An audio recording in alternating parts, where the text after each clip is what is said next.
Kristiāns zvanīja. Panākt servis RSA workshops aplaupīts. Braucam uz notikumu vietu. Šlaik tur ir policija izmeklētājs pārējais.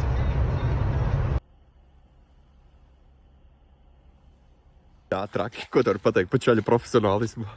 Nav nekādi profesionāļi. Nostrādāts ir amatieru līga. Iesācēji visticamāk. Vai arī, ja tie nav iesācēji, tad tas, ka jūs neesat notverti, tā pagaidām ir mūsu nolaidība, kuru mēs drīzumā labosim. Jā, tā kā mēs pašlaik nevaram atklāt pa visu laupīšanas faktiem, bet tas, ka jūs tiekat meklēt no divām frontēm un jūs esat ļoti neprofesionāli strādājuši.